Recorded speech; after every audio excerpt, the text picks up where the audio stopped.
Allah pemberi. Jadi kalau kamu juga ikut-ikutan, bukan jadi orang yang senang menerima, tapi jadi orang yang senang memberi, maka Allah Subhanahu wa taala akan alirkan kepadamu rezeki-rezeki yang bahkan dari arah-arah yang tidak disangka-sangka. Saudara sekalian yang saya muliakan, Hubabah Maryam pernah bilang, Halimah jangan takut ngasih. Nak, jangan takut ngasih. Allah itu seringkali ketika kamu ngasihnya banyak, Allah juga ngasihnya banyak. Ketika Allah ngelihat kamu jalur keluar duitnya itu banyak, Allah juga bakalan ngasih itu buat memenuhin jalur keluarnya uang tersebut gitu. Assalamualaikum warahmatullahi wabarakatuh.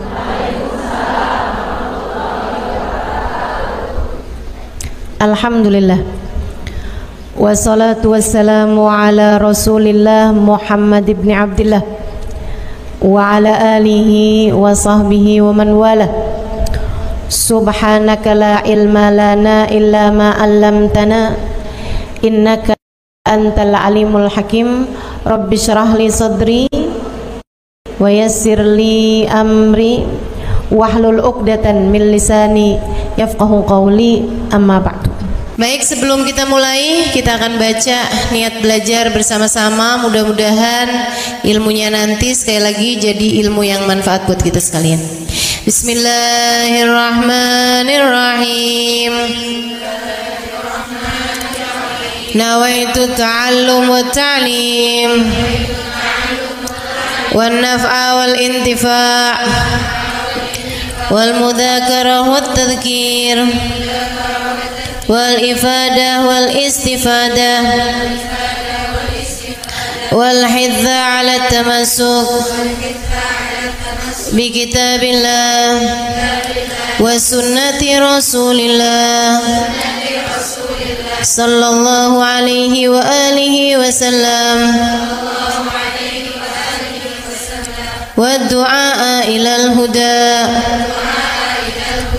wa dilalata 'alal khair ibtigha'a mardatih wa qurbih wa thawabih wa husnil khatimah ma'al lutfi wal afiyah wa salahil aqibah birahmatika ya arhamar rahimin. La hadratin Nabi Muhammad sallallahu alaihi wasallam wa alihi washabihi azwaji wa dzurriyyati wa ahli baiti wasallim jamil anbiya wal mursalin wal kulli ajma'in. Anna Allah yaghfir lahum wa yarhamhum wa ya'li darajatihim fil jannah wa yanfa'una barakatihim wa asrarihim wa anwarihim wa ulumihim wa nafaatihim fid din wa dunya wal akhirah. Al-Fatihah, baca bersama-sama. A'udzu billahi minasy syaithanir rajim. Bismillahirrahmanirrahim. Alhamdulillahi rabbil alamin. Ar-Rahmanir Rahim. Maliki yaumiddin. Iyyaka na'budu wa iyyaka nasta'in. Ihdinas siratal mustaqim. Siratal ladzina an'amta 'alaihim ghairil maghdubi 'alaihim waladdallin. Amin. Taqabbalallahu minna wa minkum, taqabbal ya karim. Allah tuh mau ngasih rezeki sama orang nggak pakai ada hitung-hitungannya, gitu kan? Pokoknya itu urusan langit, udah bener-bener yang Allah bilang rizqukum fis samai wa ma tu'adun, kata Allah. Rezeki kalian sudah selesai aku atur dari langit. Rezeki kalian sudah selesai aku atur dari langit. Saudaraku sekalian yang saya muliakan, nah kalau kita kepengen gitu kan kayak rezekinya digampangin, cara dapetnya gampang, menyenangkan, itu juga sama Allah udah dikasih clue-cluenya. Salah satu cluenya adalah dengan rajin sedekah. Salah satu cluenya adalah dengan rajin memberi, bukan hanya sedekah. Sedekah itu untuk orang yang kita tahu memerlukan, tapi kalau memberi buat siapapun, termasuk kita ngasih sama orang yang kita sayangi, ngasih hadiah, begitu ya. Buat orang tua kita mampu, tapi kita seneng aja ngasih hadiah sama mereka gitu. Misalnya kita suka ngasih kepada saudara-saudari kita, kakak adik kita, walaupun kita tahu dia mampu, tapi misalnya kita habis jalan-jalan condet, kita beliin duku, udah nggak ada ya, kita beliin salak condet kan, dulu mah masih ada tuh, ingat tuh, gitu. Saudara sekalian yang saya muliakan, itu memperbanyak rezeki, mempermudah rezeki, mempermudah jalurnya rezeki yang sudah Allah Subhanahu wa taala bagikan kepada kita, teman-teman saya sekalian. Nah, ini saya ingat ucapan Hubabah Maryam Al-Haddar, guru saya almarhumah. Beliau itu orang paling dermawan yang pernah saya kenal. Pasti ada banyak orang-orang dermawan, tapi orang paling dermawan yang saya kenal Hubabah Maryam Al-Haddar.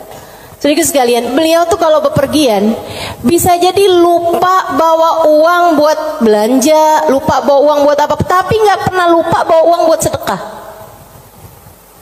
Karena memang ini orang satu senengnya ngasih luar biasa. Siapapun aja dia kasih. Anak-anak ketemu dia kasih, orang tua ketemu dia kasih. Dan dari Hubabah Maryam tuh saya juga jadi ngerti bahwa ternyata semua orang suka dikasih.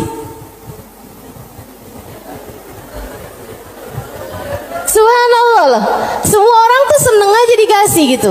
Walaupun dia orang mampu sekalipun gitu ya, tapi kalau dikasih tuh kok seneng aja gitu. Betul nggak? Ini yang katanya Nabi Muhammad, tahadau tahabu, saling beri hadiahlah kalian, maka kalian akan semakin saling sayang, semakin saling cinta. Makanya para ibu mesti yang besar hati buat selalu bisa ngasih sama anak-anaknya, para istri ngasih buat suaminya, begitu kan ya, saudara ngasih buat saudaranya dan seterusnya gitu. Itu memang adalah bagian dari kita pengen cari ridha Allah SWT. Irhamukillah dengan cara memberi tersebut itu ya, ngambil sifatnya Allah SWT. Allah tuh mu'ti, Allah pemberi. Jadi kalau kamu juga ikut-ikutan, bukan jadi orang yang senang menerima, tapi jadi orang yang senang memberi, maka Allah SWT akan alirkan kepadamu rezeki-rezeki yang bahkan dari arah-arah yang tidak disangka-sangka. Saudara sekalian yang saya muliakan, Hubabah Maryam pernah bilang, Halimah jangan takut ngasih. Nak, jangan takut ngasih. Allah itu seringkali ketika kamu ngasihnya banyak, Allah juga ngasihnya banyak. Ketika Allah ngelihat kamu jalur keluar duitnya itu banyak, Allah juga bakalan ngasih itu buat memenuhin jalur keluarnya uang tersebut gitu. Kata Hubabah kayak begitu, jangan takut buat ngasih, nak, jangan takut buat ngasih.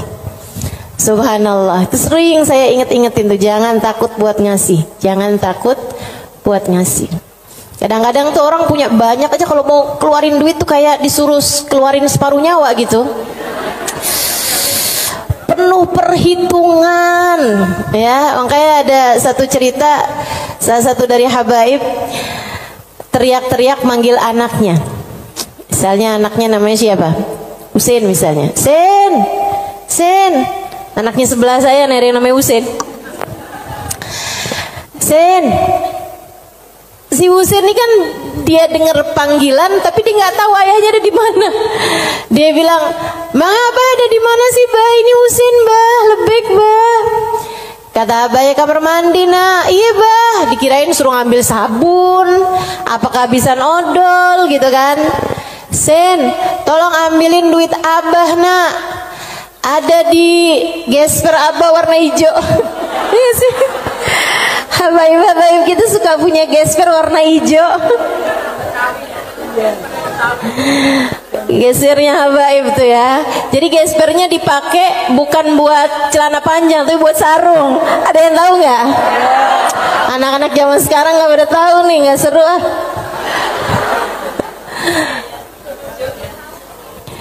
Dia bilang, ambilin duit Abah, nak. Kasihin kepada keluarga fakir miskin di jalan apa gitu, disebutin nama dia. Dikerjain sama anaknya saat itu juga, diambil uangnya kemudian diserahkan kepada keluarga yang dimaksudkan sama abahnya. Habis dia pulang, dia bilang sama abahnya, "Bah, abah kenapa sih bah, sampai repot-repot lagi di kamar mandi, bukan nunggu aja ntar keluar." Abahnya bilang, "Nak, kalau keluar setannya lain lagi." Emang sedekah tuh kalau nggak cepet-cepet dikeluarin, lain lagi tuh. Coba aja. Kamu ngeliat orang nih, ya ampun kesian banget, mau ngasih nih kayaknya 100.000 deh, misalnya gitu. Kita inget nih dompet kita ada 100 ribuan gitu kan. Pas kita buka dompet, tapi banyak juga loh orang kayak gitu, 50.000 aja apa ya gitu. Kelihatan ada duit yang hijau 20 ribuan, terakhir keluarnya berapa? 5.000. Ada yang pernah begitu? Mana orangnya? Saya. Urusan sedekah luar biasa. Kalau nggak cepet-cepet dikerjain, luar biasa setannya teman-teman sekalian. Makanya mudah-mudahan Allah SWT selamatkan kita dari segala sifat pelit-pelit ini nih. Baik itu yang namanya syuh ini udah pelit yang banget pelitnya, ataupun bakhil orangnya ya. Kalau yang tadi atas syuh orangnya namanya syahih.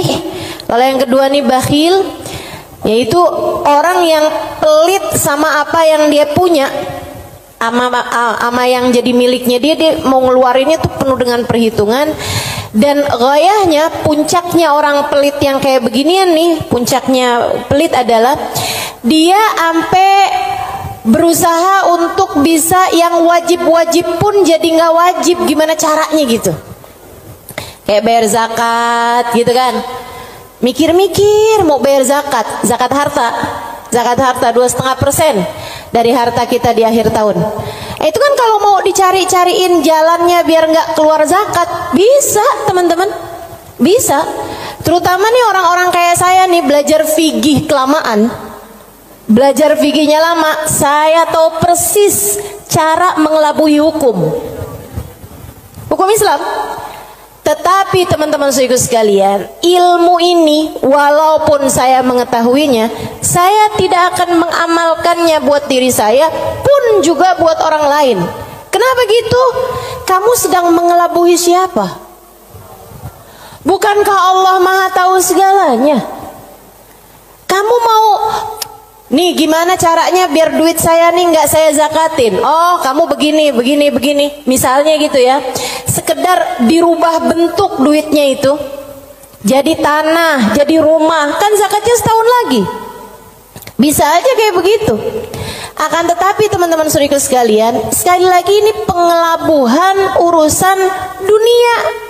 Tapi kalau urusan di hadapan Allah Subhanahu wa Ta'ala, Allah tahu segalanya. Allah paham niatmu, mau deket haul, mau deket waktunya wajib mengeluarkan zakat, kamu beli tanah biar duit kamu berubah jadi tanah untuk menghindarkan kewajiban zakat. Allah paham betul urusan apa yang ada di dalam hatimu itu. Jadi janganlah sok-sokan cari-cari. Mungkin ada pendapat lain yang bikin ini jadi nggak wajib, misalnya gitu kan. Ada aja, bisa aja teman-teman saudara sekalian. Orang yang belajar fikih bertahun-tahun itu akan ngerti caranya hal-hal yang seperti itu. Tapi tentu saja kita tidak akan mengamalkannya, sebab yang kita cari bukanlah pandangan manusia, yang kita cari bukanlah hukum dunia, akan tetapi yang kita cari adalah yang di sisi Allah Subhanahu wa Ta'ala. Saya jadi ingat sama Syaiban. Ini yang dianggap sama Imam Syafi'i sebagai salah satu guru-gurunya Imam Syafi'i. Imam Syafi'i satu hari ditanya sama muridnya Imam Ahmad bin Hanbal, siapa aja guru-gurumu tuan? Sebutin sama Imam Syafi'i, fulan bin fulan, fulan bin fulan, fulan bin fulan. Kata Imam Syafi'i, Syaiban Ar-Ra'i. Siapa? Syaiban Ar-Ra'i. Kok saya nggak pernah dengar ya yang satu ini? Imam Syafi'i itu orang pinter, saudaraku sekalian, sangat pinter. Nih saya ceritain kecerdasan, kepandaian Imam Syafi'i. Imam Syafi'i itu kalau mau ngafal halaman 276, 277-nya ditutup dulu. Kenapa gitu? Karena kalau saya kelihatan suka ikutan masuk juga. Kecerdasan jenis apa itu coba? Ini kayaknya udah tingkat langit ke-7 nih cerdasnya nih. Itu bisa-bisanya gitu. Saya kalau mau ngafalin halaman misalnya 276, saya baca berulang-ulang, itu pun juga masih belum apal-apal gitu kan. Besokannya lagi saya ulang lagi, besokannya lagi saya ulang lagi juga gitu. Karena kalau nggak diulang-ulang ntar kayak suka gampang lupa nggak sih? Saudaraku sekalian yang saya muliakan, ini buat ibu-ibu sih kayaknya nggak relate deh. Kita nih kadang-kadang baca surat Al-Kafirun aja bu, ujungnya nggak ke bawah-bawah. Bismillahirrahmanirrahim. Qul ya ayyuhal kafirun la a'budu ma ta'budun wa la antum a'biduna ma a'bud wa la ana a'budu ma battum wa la antum a'biduna ma a'bud wa la ana a'budu ma battum wa la antum. Mana dia nih ujungnya nggak kena-kena. Imam Syafi'i hafal Quran di usia 7 tahun seperti kita hafal surat Al-Fatihah sekarang. Kita hafal surat Al-Fatihah kan nggak kebalik-balik tuh. Apal aja biar sambil goreng, sambil apa aja yang namanya Fatihah mah nggak pernah keliru ya bu ya. Nah itu Imam Syafi'i hafal Al-Quran 30 juz kayak kita hafal surat Al-Fatihah sekarang. Disampaikan oleh guru kami Sayyidil Habib Umar bin Hafid. Teman-teman sekalian, gimana enggak tuh Imam Syafi'i itu belajarnya kayak gitu tuh modelannya tuh. Dulu Imam Syafi'i itu orang sangat nggak punya teman-teman. Imam Syafi'i itu duduk di majelisnya Imam Malik. Itu beliau pertama hadir duduknya di luar aja, nggak dicatat, dengerin aja. Karena nggak istilah katanya nggak ikutan bayar sekolahnya, jadi dia di luar gitu kan. Satu waktu habis selesai murid-murid pada keluar, gurunya nih ngeliatin si anak ini dipanggil sama gurunya gitu. Terus tanyain, belum Imam Malik ini ya, gurunya yang masih awal, masih dasar. Tanyain gitu, "Nak, tadi apa yang saya terangkan?" Dia bisa ngulangin semua yang diterangin sama gurunya 100%. Habis itu gurunya bilang, "Nak, kenapa kamu nggak duduk di kelas saya?" Dia bilang, "Karena saya nggak ikutan bayaran." "Nggak apa-apa, duduklah nak di kelas saya akan berbangga dengan kamu bisa duduk di kelas saya." Dah tuh Imam Syafi'i. Kalau mau ngafalin halaman sebelah, halaman yang sesudahnya tuh ditutup dulu sama beliau, karena gampang banget masuk, asal kelihatan kelebetan udah langsung masuk. Kecerdasan yang luar biasa teman-teman saudaraku sekalian yang saya muliakan. Nah ini satu waktu ditanya sama muridnya Imam Ahmad bin Hambal, "Guru-gurumu siapa aja tuan?" Sampein si ini. Kenal, rata-rata Imam Ahmad bin Hambal kenal, mereka adalah ulama-ulama pada masa tersebut gitu, yang disebut sama Imam Syafi'i, Syaiban Ar-Ra'i. Baru nggak kenal. Siapa tuh Syaiban Ar-Ra'i? Ra'i dia bilang, kata Imam Syafi'i, tukang gembala kambing. Penasaran, pengen dong kenal.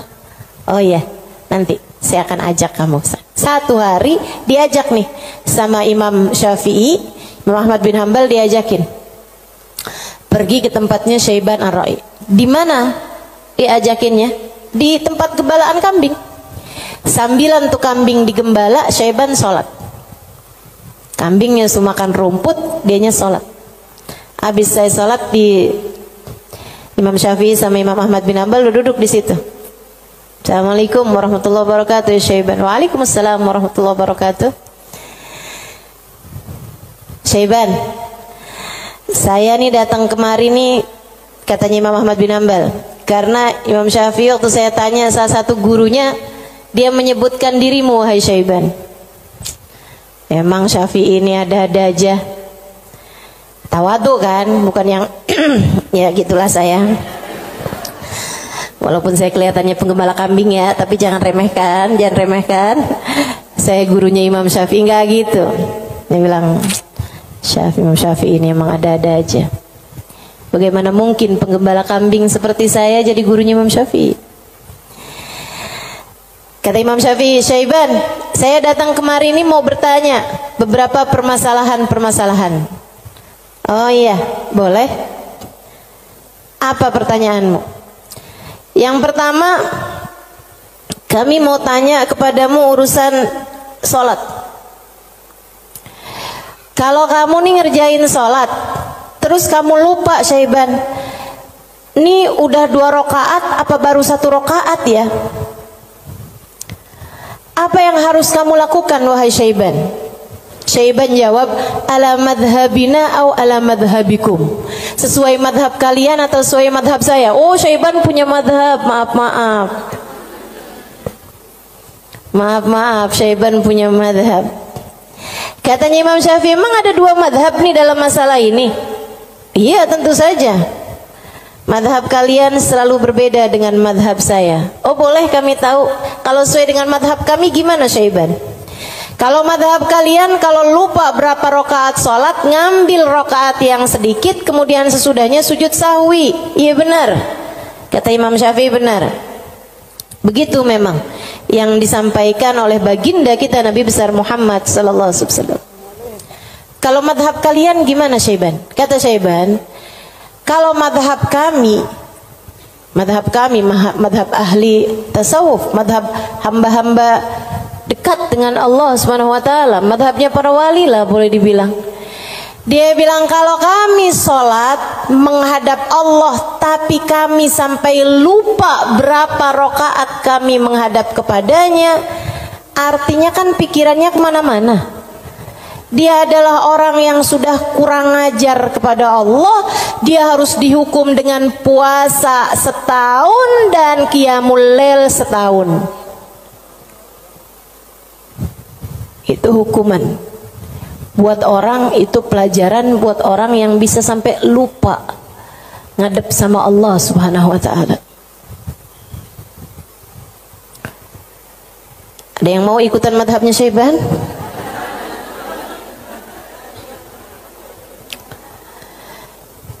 Oke. Imam Ahmad bin Hanbal mikir, pantesan nih orang jadi gurunya Imam Syafi'i. Nggak salah. Dia bilang pertanyaan yang kedua, wahai Syaiban, ini saya mau nanya urusan zakat. Baik. Ini kan kamu kan punya banyak kambing nih Syaiban nih. Yang kamu gembalakan nih kambing-kambing mau bukan? Iya, kambing saya, kata Syaiban. Ada kayak berapa ekor lah kambingnya. Dia bilang, berapa zakatnya kambingmu ini wahai Syaiban? Syaiban kembali nanya, ala madhabina am ala madhabikum? Madhab saya apa madhab kalian? Dia bilang, emang ada 2 madhab juga nih dalam urusan zakat ini nih? Iya, selalu ada opini-opini, pemahaman-pemahaman dalam urusan agama.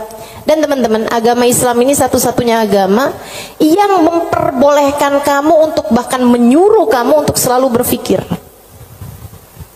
Agama yang paling natural, agama yang sesuai sama pola pikir manusia. Kamu harus berpikir biar selamat dari api neraka. Kamu harus berpikir, gitu kan? Bahkan Allah ketika menceritakan tentang orang-orang ahli neraka, lahum qulubun la yafqahuna biha, kata Allah. Mereka punya hati, punya pikiran tapi nggak dipakai mikir. Akhirnya jadi ahli neraka. Orang selalu aja tuh fa'tabiru ya ulil albab, gitu kan? Maka ambillah pelajaran dari sini wahai yang berpikir. Disuruh berpikir. Kita ini dalam Islam ini disuruh berpikir. Nggak boleh kayak yang udah ini doktrinnya agama, udah ikut aja. Nggak bisa. Islam ini adalah agama yang selalu memerintahkan kamu buat berpikir. Makanya Syaiban kepikiran tuh jawaban-jawaban yang tidak sesuai dengan konteks fikih, tapi tidak salah. Teman-teman. Ya, orang yang lupa rakaat kemudian dia merasa bahwa dirinya adalah seorang yang kurang ajar sama Allah Subhanahu wa taala karena menghadap Allah, tapi kepikirannya gelambiar kemana-mana. Kalau dia kemudian menghukum dirinya sendiri dengan puasa sepanjang tahunnya, itu tentu adalah sesuatu hal yang luar biasa tingginya gitu. Seseorang yang sudah mencapai tingkat spiritualitas yang sangat-sangat berkelas. Ditanya nih urusan zakat nih, berapa zakatnya wahai Syaiban? Katanya Syaiban, ala madhabina am ala madhabikum? Sesuai dengan madhab kalian apa sesuai dengan madhab saya? Kalau madhab kami gimana Syaiban? Orang kan biar tahu kan mesti tahu perbandingannya. Oh kalau madhab kalian 40 ekor kambing, 1 ekor kambing, 121 2 ekor kambing, selanjutnya setiap 100 1 ekor kambing. Iya benar. Kayak gitu tuh. Zakatnya kambing menurut Islam sesuai dengan apa yang sudah diajarkan baginda kita Nabi besar Muhammad. 40 1 ekor kambing, 121 2 ekor kambing, selanjutnya setiap 100 1 ekor kambing. Jadi kalau kamu punya 900 ekor kambing berarti 9 ekor gitu. Kalau menurut madhab kalian gimana wahai Syaiban? Syaiban kemudian menjawab, kalau madhab kami, saya ini budak, budaknya Allah. Innama ana abd, saya ini adalah budak, budaknya Allah. Dan seorang budak tidak memiliki harta, sebab semua harta budak adalah harta majikannya. Dan itu benar, harta budak adalah harta majikannya. Jadi kambing-kambing saya ini ya udah terserah Allah aja. Kalau diperlukan saya kasih, kalau nggak diperlukan nggak saya kasih. Kalau kemudian misalnya nih punya kambing 20 gitu kan, tapi nih lagi ada orang mau ngawinin nih, perlu 3 ekor kambing, ya udah keluarin 3 ekor kambing.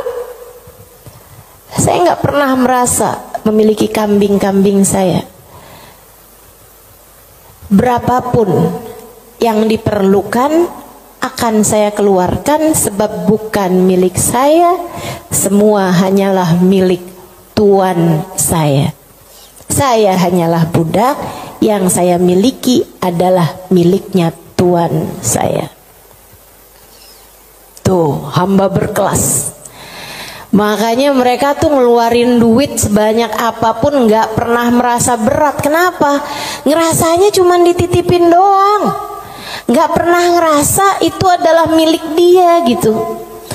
Ngerasanya cuma dititipin doang. Makanya sedekahnya gede-gede teman-teman. Berjuang dengan hartanya tuh besar-besar. Dan saya ketemu orang-orang semacam itu. Punya duit berapa ya dikeluarin segitu-gitunya tuh. Itu ketemu orang-orang yang seperti itu gitu. Masya Allah, Masya Allah. Mudah-mudahan Allah angkat kepelitan dalam diri kita, insya Allah. Semoga Allah angkat sifat bukhl dalam diri kita, sifat syuh dalam diri kita ini. Amin ya rabbal alamin. Wa amma man bakhila bil infaq fi wujuhil khairat. Adapun orang-orang yang pelit dalam menafkahkan hartanya pada jalan-jalan kebaikan, wa taraikir kurubat, dan arah-arah gurubat, arah-arah ibadah. Maksudnya kalau disuruh keluarin hartanya buat yang lain misalnya gitu ya, dia ngawinin anaknya, udah jor-joran tuh. Tapi kalau giliran suruh nyumbang, itulah ya, dia punya hartanya banyak nih. Kalau misalnya duitnya itu mau dipakai buat bikinin pesta, bahkan sekedar pesta ulang tahun yang tiap tahun tuh keulang, kan itu ya, itu dia akan kerjain gitu kan. Oh, ulang tahun kek, ulang tahun perkawinan kek, ulang tahun anaknya, ulang tahun cucunya, dia keluarin hartanya gampang banget gitu. Tapi giliran bikin maulid dong, ini kan lagi bulan maulid, udah banyak kok yang bikin maulid. Ya kalau gitu nyumbang deh buat orang yang bikin maulid, udah banyak yang nyumbang buat bikin maulid gitu. Jadi kalau urusannya yang kebaikan-kebaikan gitu kan, tuh ada pondok pesantren tuh lagi susah, oh ya udah deh ntar aneh sampein deh sama orang itu tuh, orang itu kaya tuh, banyak tuh duitnya tuh. Dia lupa kalau duitnya juga banyak. Ada orang-orang yang kalau jalan-jalan yang lain dia royal, dia biasa aja gitu, ngeluarinnya nggak berat. Tapi di saat dia suruh ngeluarin untuk jalan-jalan kebaikan, dia ngerasa berat. Yang kayak begini, ma'at tamakkun min dzalik, padahal dia mampu untuk melakukan itu, fahaluhu ahwan min halil ladzi qabla, keadaan dia masih lebih mending daripada keadaan orang-orang yang di atasnya, yang syuh atau yang yang syahih atau yang bakhil tuh ya. Yang atasnya itu sampai dengan yang wajib-wajib aja dia nggak mau keluarin. Kalau yang ini yang wajib sih dia keluarin sih. Yang wajib dia keluarin. Cuman kalau yang sunnah-sunnah gitu, kayak nyumbang-nyumbang, ngasih-ngasih sama orang, gitu-gitu dia tar dulu deh, duit saya juga nggak segitu banyaknya gitu kan. Ada orang nih susah-susah nih, terus dia bilang gitu, emang beneran susah anak-anak yatim gitu kan, korban bencana alam atau apa gitu, emang beneran susah. Itu juga mau ngeluarinnya kayak yang berat banget gitu. Yang kayak beginian gimana nih? Ahwan minal ladzi qabla, mendingan sih daripada yang sebelumnya. Sebutnya apa? Wa yusamma bakhilan aidan, disebut juga orang bakhil juga. Li'annahu qad adharal mal wa laqiba fi imsaki, karena dia mendahulukan harta untuk dirinya sendiri dan dia senang buat pegangin hartanya. Wa bakhila bi badlihi fi ma huwa arfa' lahu wa anfa' inda rabbih minad darajatil ula wal khairatil baqiyah fid daril akhirah. Karena dia itu kan bakhilnya itu menyalahkan sesuatu yang dia rasa lebih bermanfaat. Kalau dia disuruh nyumbang nih, kayak dia akan mikir yang daripada saya nyumbang, mendingan juga buat sekolah anak aja nih dulu. Mendingan buat ngirimin anak dulu aja, mendingan buat ini aja, mendingan buat itu aja. Kayak yang dicari-cari gitu keperluan dia itu, mendingan ganti horden aja, mendingan ganti karpet aja, mendingan ada pintu model baru, mendingan saya ganti pintu aja, mendingan saya. Pokoknya gitu aja gitu, daripada dia mencari-cari, maksudnya daripada dia mengeluarkan hartanya untuk urusan-urusan yang sifatnya akhirat, dia akan lebih memilih untuk yang buka cabang aja, buka usahanya lebih luas aja, mendingan ini aja, mendingan itu aja, kayak gitu. Atau bahkan mendingan buat kawin lagi aja. Itu ngebantu orang juga. Dia akan nyari perempuan yang miskin juga. Gimana tuh? Wa madamal insan yarjah imsakul mal ala badli fi mahabillah wa maradi fa huwa ghairu khalin an syai'in minal bukhl. Dan sesiapa orang, selagi seseorang itu masih lebih mendahulukan, masih lebih mementingkan megang hartanya daripada menyerahkannya di jalan yang diridhoi Allah dan yang dicintai Allah, maka artinya orang tersebut belum kosong dari sifat pelit. Artinya dia masih punya sifat pelit dalam dirinya. Uang kamu nih antara kamu serahkan buat beli sesuatu duniawi, sama kamu serahkan buat kepentingan akhirat, kamu ringanan mana? Ya kita masih lebih ringan untuk urusan-urusan dunia kita kan, betul nggak? Atau untuk antara kamu keluarkan di jalan Allah dengan kamu tabung, kamu masih beratan mana? Ya beratan ngasih lah. Kalau buat nabung kan ya buat diri kita sendiri, itu investasi masa depan, harus kita pikirkan juga kan. Ah itu berarti kata Imam Ghazali, Imamul Haddad, Imamul Haddad yang bilang ya, bukan saya ya. Berarti dia ya memang masih pelit juga. Kamu masih pelit. Selagi antara uang kamu pakai buat tabungan sama uang kamu serahkan untuk jalan-jalan kebaikan, kamu masih memilih untuk nabung. Berarti ini kayaknya kita semua masih pelit lah ya. Udah kita sepakatin aja dah. Masih pelit semuanya, ya Allah, ya Allah. Makanya masih harus terus-terusan berdoa.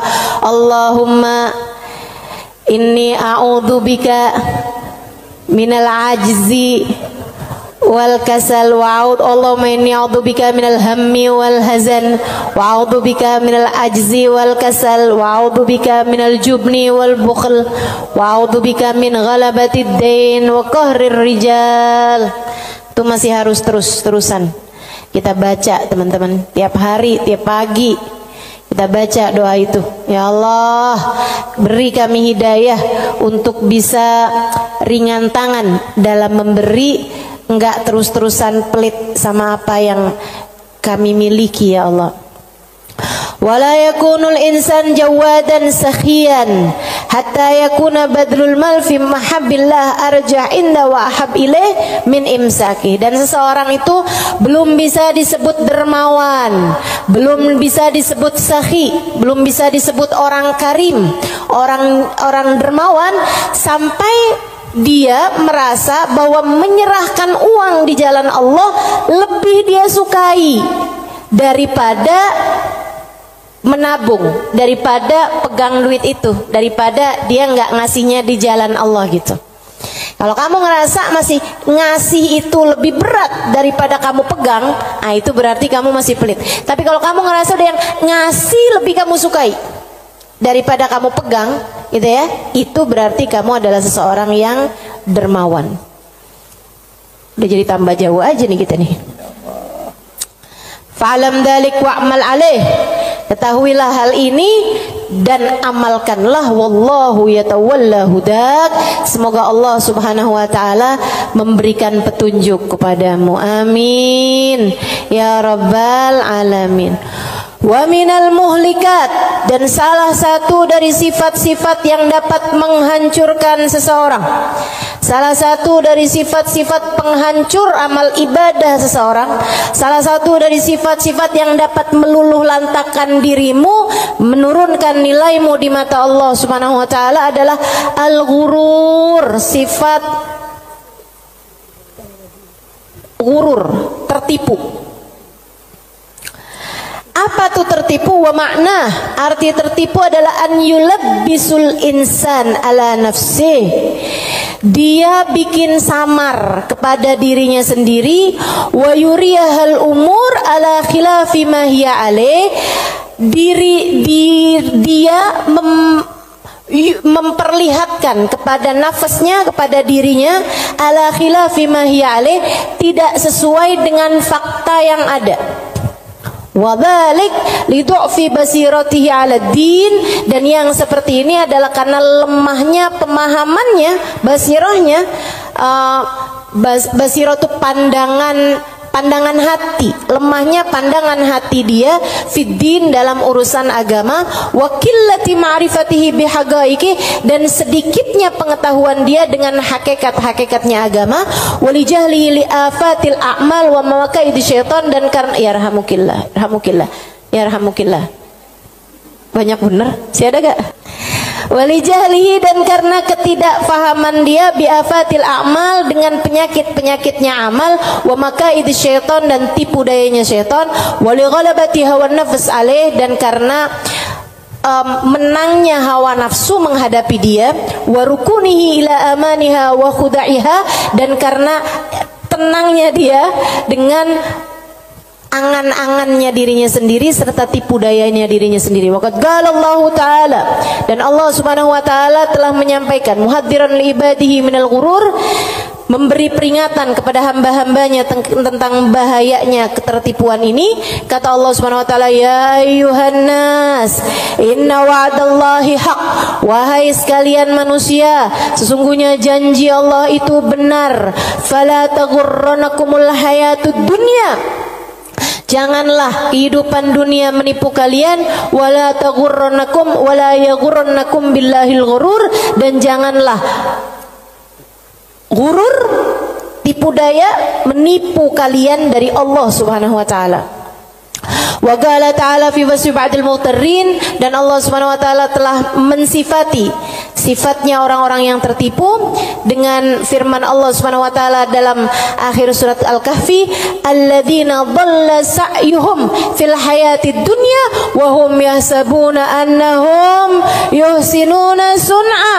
Mereka adalah orang-orang yang sesat jalan mereka di dunia, akan tetapi mereka menyangka bahwasanya mereka telah berbuat banyak kebaikan-kebaikan dunia. Banyak banget nih. Nanti Imam Ghazali, Imam Al-Haddad akan menerangkan tentang mereka-mereka ini. Wa qala ta'ala, dan Allah Subhanahu wa taala juga menyampaikan, walakinnakum fatantum anfusakum wa tarabbastum wartabtum wa gharratkumul amani hatta jaa amrullah wa gharrakum billahil ghurur. Ini ayat sebelumnya sangat indah sekali nih teman-teman. Sebentar saya akan bukakan.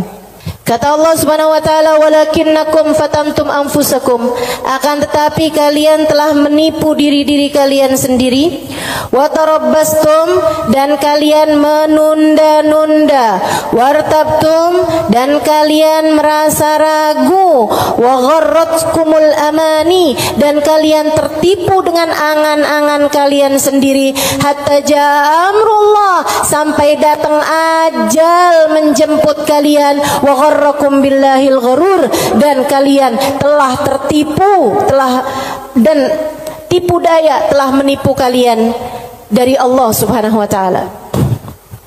Al-Hadid ayat 14. Al-Hadid ayat 14.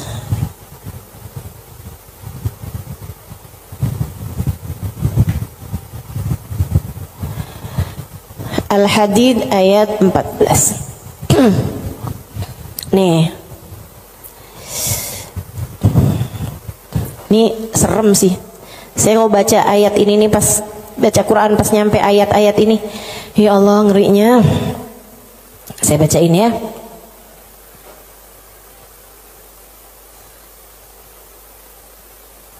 Dari mana ya enaknya nih ya?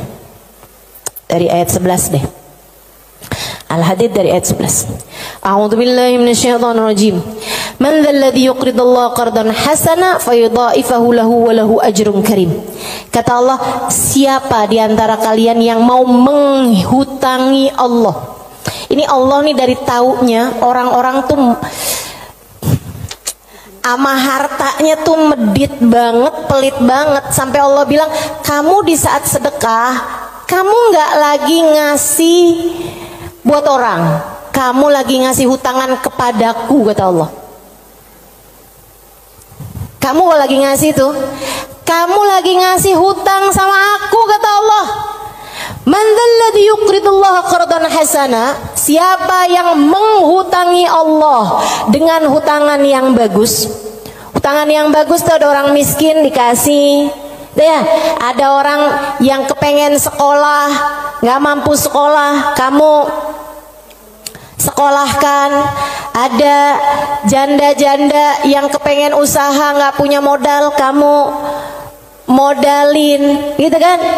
Ada orang tua-tua yang emang udah nggak bisa lagi usaha, kamu berikan nafkah bulanan kepada mereka gitu. Ada yang lagi ngebangun misalnya pondok pesantren atau masjid yang memang tidak akan kembali berupa keuangan ya, maksudnya secara langsung gitu kan.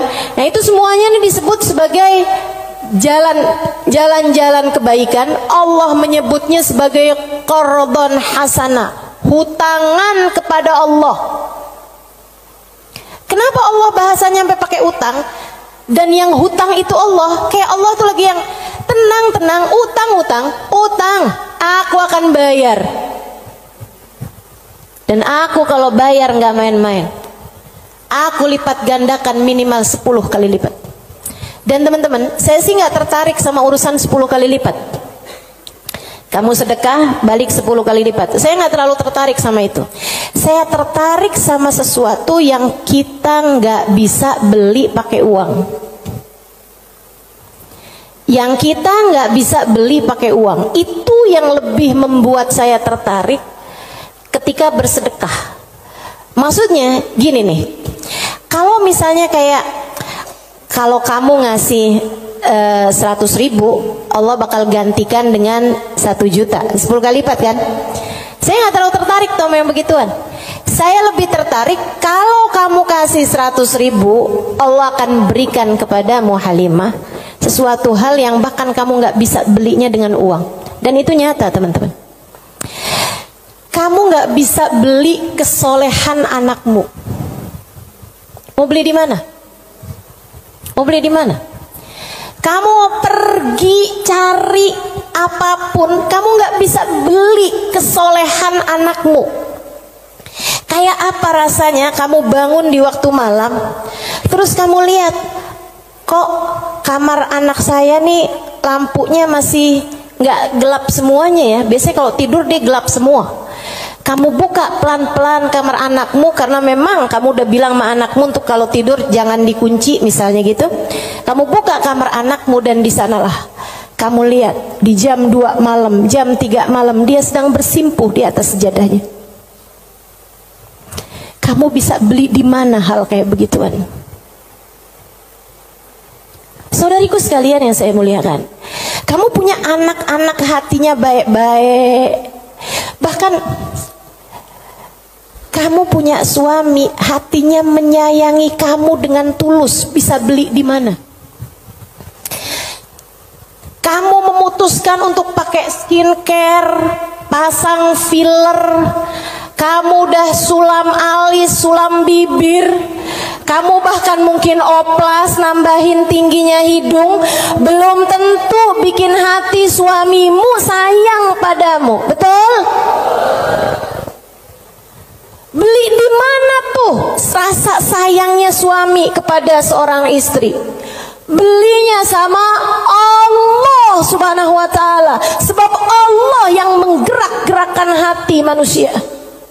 Saudaraku sekalian yang saya muliakan, Allah tuh kalau kamu kasih hutangan sama Allah Subhanahu wa ta'ala, kamu sedekahkan hartamu di jalan Allah Subhanahu wa ta'ala, Allah bisa bayar kamu dengan hal-hal yang gak bisa kamu beli pakai uang. Keberkahan kehidupan, kesolehan hati anak-anak, rasa sayang, rasa cinta di hati suamimu kepadamu,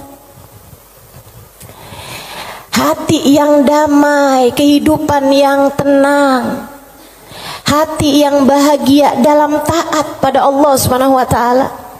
Bahkan hidayah, inayah, taufik dalam dirimu, teman-teman saudariku sekalian. Gimana caranya mau beli? Kamu bisa bangun di waktu malam, kemudian 2 rakaat, 4 rakaat, 6 rakaat kamu mengerjakan ibadah pada Allah. Kemudian kamu beristighfar, kemudian kamu berdoa, kemudian kamu menyebut-nyebut namanya. Kenikmatan yang kayak begituan kamu gak bisa beli pakai uang. Itu hidayah dari Allah Subhanahu wa ta'ala. Suamimu gak mau sholat kecuali dengan berjamaah, itu hidayah dari Allah Subhanahu wa ta'ala. Yang beginian nih hidayah-hidayah menuju kepada surga Allah Subhanahu wa ta'ala. Hati lapang, hidup bahagia, hati tenang, gak bisa dibayar pakai uang. Gak bisa dibayar pakai uang. Dibayarnya pakai apa? Yang bisa mengerjakan adalah Allah. Maka hutangi Allah. Allah bisa membayarnya dengan itu semua. Karenanya saya sampaikan teman-teman, saya gak tertarik sama yang kalau kamu sedekah balik 10 kali lipat. Kalau kamu keluarin, kamu jual motor, kamu kasih sedekah, kamu dapat Avanza. Enggak, saya gak tertarik, mohon maaf. Bukan karena saya nggak tertarik sama pemberian Allah, tapi pemberian Allah yang masih bisa dibeli dengan uang, itu adalah pemberian-pemberian yang tidak berkelas. Allah bahkan memberinya kepada orang paling kafir di atas muka bumi sekalipun.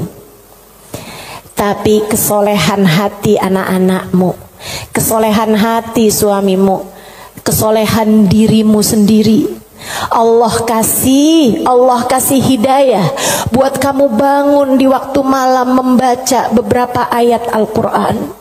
Allah kasih kamu bangun di waktu malam, kamu menengadahkan tangan berdoa kepada Allah Subhanahu wa ta'ala. Saat itu Allah, setiap kali kamu memanggil ya Allah, ya Allah, ya Allah, Allah menjawab labbaik ya abdi was'adaik, labbaik wahai hambaku, apa yang kamu mau, apa yang kamu mau, minta apa yang kamu mau. Ampuni dosa-dosa saya ya Allah. Allah bilang labbaik hambaku, aku ampuni dosa-dosamu. Mudahkan saya berbuat kebaikan ya Allah, labbaik hambaku, labbaik hambaku. Aku akan memudahkanmu berbuat kebaikan. Kasih saya ilmu yang manfaat ya Allah, labbaik hambaku. Aku akan beri padamu ilmu yang manfaat. Saudariku sekalian yang saya muliakan, yang ini nih tidak akan Allah berikan kecuali kepada hamba-hambanya yang Dia cintai. Assalamualaikum warahmatullahi wabarakatuh.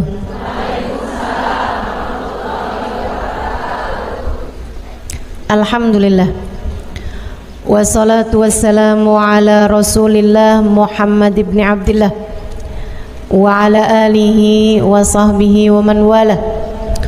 Subhanaka la ilma lana illa ma 'allamtana innaka antal alimul hakim.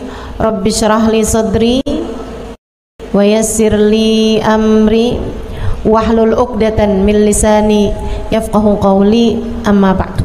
Baik, sebelum kita mulai, kita akan baca niat belajar bersama-sama. Mudah-mudahan ilmunya nanti sekali lagi jadi ilmu yang manfaat buat kita sekalian. Bismillahirrahmanirrahim. Nawaitu ta'allum wa ta'lim wan naf'a wal intifa' wal mudzakarah wat tadhkir wal ifadah wal istifadah wal hidza ala tamassuk bi kitabillah wa sunnati rasulillah sallallahu alaihi wa alihi wasallam wa du'a ilal huda والدلالة على الخير ابتغاء مرضاته وقربه وثوابه وحسن الخاتمة مع اللطف والعافية وصلاح العاقبة برحمتك يا أرحم الراحمين. La hadratin Nabi Muhammad sallallahu alaihi wasallam wa alihi washabihi wazwaji wa dzurriyyati wa ahli baiti wasallim jamil anbiya wal mursalin wal kulli ajma'in anna Allah yaghfir lahum wa yarhamuhum wa ya'li darajatihim fil jannah wa yanfa'una barakatihim wa asrarihim wa anwarihim wa ulumihim wa nafaatihim fid din wa dunya wal akhirah. Al-Fatihah, baca bersama-sama. A'udzu billahi minasy syaithanir rajim. Bismillahirrahmanirrahim. Alhamdulillahi rabbil alamin. Ar-Rahmanir Rahim. Maliki yaumiddin. Iyyaka na'budu wa iyyaka nasta'in. Ihdinas siratal mustaqim. Siratal ladzina an'amta 'alaihim ghairil maghdubi 'alaihim waladdallin. Amin. Taqabbalallah minna wa minkum, taqabbal ya karim. Warraghba fid dunya, sementara rakus ambisi terhadap dunia, tukatsirul ham, bikin banyak sumpah, wal hazan, dan bikin banyak kesedihan. Bikin sedih badan kita, bikin sedih hati kita, bikin sumpek dan bikin akhirnya jadi berpenyakit ya badan kita ini. Ar-raghbah fid dunya. Wal batalah, sementara batalah, kalau di situ diartikan apa batalah? Nganggur ya, benar. Cuman bahasa yang enak apa ya? Tugasil galba, lalai dari Allah, maksudnya ya nggak kepengen dunia juga, nggak kepengen akhirat juga gitu, kayak gabut.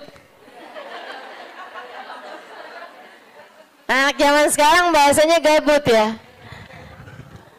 Gabut itu apa sih sebenarnya? Nggak ada kerjaan gitu kan? Itu kayak ada singkatan nggak butuh gitu kali ya dari itu ya. Nggak ngapa-ngapain gitu, pengangguran aja gitu, nggak jelas. Wal batalah tuh terlena, nganggur gitu kan, tidur mulu gitu, luntang lantung. Nah, ada orang luntang lantung gitu kan. Dibilang luntang lantung, dibilang lantung luntang. Tugasil galba, bikin keras hati. Bikin keras hati. Nganggur itu penyakit bahaya memang. Bahaya. Wa qala alaihi salatu wassalam, dan bersabda pula baginda Nabi besar Muhammad, Naja awwalu hadhil umma bizzuhdi wal yaqin. Awal umat ini terselamatkan dengan zuhud wal yakin, dan dengan keyakinan yang kuat. Wasayahlik akhiruha bil hirsi wa tulil amal, dan akan hancur akhirnya umat ini, akan hancur disebabkan hirs, ambisi terhadap dunia, wa tulil amal, dan panjang angan-angan. Wa ma warada minal ayati wal akhbar wal athar fi dammid dunya wa dammil muhibbina laha warraghibina fiha wa dammil hirsi 'alaiha kharijun anil hasr. Dan apa yang warid, apa yang datang dari ayat, hadis, athar itu yang disampaikan oleh Nabi maupun para ulama, fi dammid dunya, dalam celaknya dunia, maksudnya mengenai betapa buruknya dunia, betapa buruknya orang-orang yang mencintai dunia, betapa buruknya orang yang ambisi terhadap dunia, dan mil hirs 'alaiha, betapa buruknya orang yang rakus terhadap dunia. Banyak sekali kharijun anil hasr, enggak bisa kehitung. Ayat, hadis maupun ucapan para ulama mengenai betapa buruknya dunia, betapa buruknya para pecinta dunia dan lain sebagainya, ini banyak banget hadisnya, keterangannya enggak kehitung. Watasani fil ulama, dan karangan-karangan para ulama rahmatullahi alaihim, semoga rahmat Allah senantiasa tercurah kepada mereka, minas salaf wal khalaf, baik dari ulama zaman dulu maupun ulama-ulama belakangan, masyhunah bidzalik, penuh sekali dengan hal-hal yang seperti itu. Kayak Imam Ghazali gitu kan, nulis dalam kitabnya baik Ihya Ulumuddin ataupun kitab yang terakhirnya beliau itu namanya Minhajul Abidin dan lain sebagainya, itu banyak banget mengenai hal-hal yang seperti ini gitu. Betapa pentingnya kita untuk zuhud terhadap urusan dunia. Tsumma inad dunya ibaratun wallahu a'lam bisa sampai situ ya. Nabi Muhammad alaihissalam mengatakan, az-zahada fid dunya tuyrayyihul qalba wal badan. Zuhud dunia nih. Apa tuh zuhud? Zuhud itu teman-teman tidak mengharapkan kesenangan dunia dari Allah sekalipun ya, enggak minta gitu, enggak seneng gitu sama kesenangan dunia dari Allah. Itu namanya zuhud akhirat. Dan juga teman-teman, zuhud ama manusia itu tidak menginginkan apa yang ada pada manusia, apa yang dimiliki orang enggak kepengen. Itu kan, itu namanya zuhud fima fi aidin nas. Ini disampaikan Nabi Muhammad dalam hadisnya, izhad fid dunya yuhibbukallah, wazhad fima fi aidin nas yuhibbukan nas. Kata Nabi Muhammad alaihissalam, zuhudlah kamu dari dunia. Zuhud tuh enggak seneng, enggak ambisi, enggak fokus kepada kesenangan dunia maupun pencapaian dunia. Hati-hati, tipis teman-teman bedanya, gitu kan? Pencapaian dunia, saudara sekalian, kayak gini loh, banyak followers, majelisnya jadi rame, itu tipis tuh antara kamu kepengen akhirat sama kamu kepengen dunia. Buat siapanya? Bukan buat yang hadir. Saya rasa kalau yang hadir mudah-mudahan baik gitu kan. Tipisnya itu buat pelaku-pelaku dakwah, baik yang rumahnya buka buat majelis atau dia buka majelis, atau yang ngajarnya nih gitu. Karena kalau tujuannya senengnya itu adalah urusan-urusan dunia, tuh tipis banget setan nantinya tuh bisa masuk dari arah situ. Dari arah situ masuknya. Izhad fid dunia, kata Allah SWT. Makanya dari tipisnya nih yang saya sebut tadi itu ya, kayak keinginan kamu tuh dunia apa akhirat, keinginan kamu tuh pujian manusia atau pujian Allah. Itu sampai-sampai banyak dari para wali-walinya Allah Subhanahu wa taala meninggalkan kemasyhuran dunia karena khawatir sama hatinya. Banyak saudaraku sekalian. Sampai ada di antara para wali itu yang sampai berpura-pura nyuri, sampai dikejar orang gitu kan. Kenapa dikejar orang? Karena yang dia curi adalah bajunya seorang perempuan yang lagi mandi. Ada orang lagi mandi, wali loh yang ngerjain. Untung belum zaman viral internet ya. Ini kalau zaman viral internet kayak apaan tuh orang ngejudge dia tuh kan, udah nganggepnya udah hancur banget dah gitu. Tapi memang itu yang dicari sama beliau. Yang dicari sama beliau adalah menghindar dari kepopuleran, menghindar dari apa yang orang-orang cari dari kemuliaan dunia, karena khawatir hatinya terselip rasa keinginan untuk dianggap mulia di dunia menghancurkan kemuliaannya di akhirat. Serem bener buat orang-orang kayak saya yang sama Allah dikasih pegang mic di depan, ya kan? Teman-teman saya sekalian, nggak gampang. Makanya kalau ada yang bisa kamu lakukan untuk saya, doain, biar bisa ikhlas, doain, biar bisa benar gitu, jaga hati, doain, biar disayang Allah gitu. Kesian nih, begitu udah masuk nih setan, teman-teman saya sekalian, setan tuh ya datang ke pedagang beda. Datang ke orang awam beda, datang ke ulama beda lagi. Waduh, yang datang ke ulama nih setannya juga ulama. Setannya juga kelas profesional, gitu kan? Jadi nggak ecek-ecek gitu loh. Setannya juga setan-setan berkelas, teman-teman saya sekalian. Nah itu kan yang belum tentu selamat gitu, belum tentu selamat. Masya Allah. Ada tuh zamannya Imam siapa ya, ada Imam Ghazali cerita dalam Ihya-nya. Kita suka ketawa-ketawa tuh dengerin cerita Imam, maksudnya kalau baca ceritanya Imam Ghazali yang begitu-begituan. Kata Imam Ghazali dalam Ihya-nya tuh, ada orang atau di Minhaj ya, wallahu a'lam, pokoknya salah satu kitabnya Imam Ghazali lah. Imam Ghazali cerita, ada orang dia itu ulama, teman-teman. Cuman ulamanya itu masih suka yang ya gitulah, masih ada kesenangan dunianya. Senang sama popularitas, senang sama dimuliain orang, senang sama ini sama itu. Ada satu ulama khomul.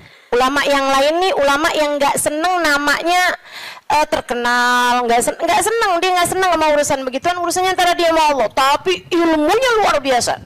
Ulama yang kedua nih, ini ulama yang pertama nih saya nggak inget namanya gitu ya, dua-duanya nih saya nggak inget namanya. Nah ulama yang pertama nih dia lagi khutbah Jumat, teman-teman saya sekalian, dia ngomong sesuatu yang dinisbatkan kepada ulama yang kedua yang nggak senang keterkenalan apa ini, teman-teman. Dia ngomong bahwa saya pernah dengar kayak, kan ada orang-orang itu ya Allah, mudah-mudahan Allah bersihkan hati kita semuanya nih ya. Ada orang-orang yang kalau cerita sama orang lain, bahkan di mic sekalipun, senang menunjukkan kedekatannya sama ulama yang lain atau sama orang-orang yang berilmu, guru-guru apa segala macam gitu kan ya. Yang tujuannya adalah biar orang tahu nih, gua deket sama si ini, gua deket sama si itu. Paham maksud saya? Mudah-mudahan Allah selamatkan hati saya, mudah-mudahan Allah selamatkan hati kita semua.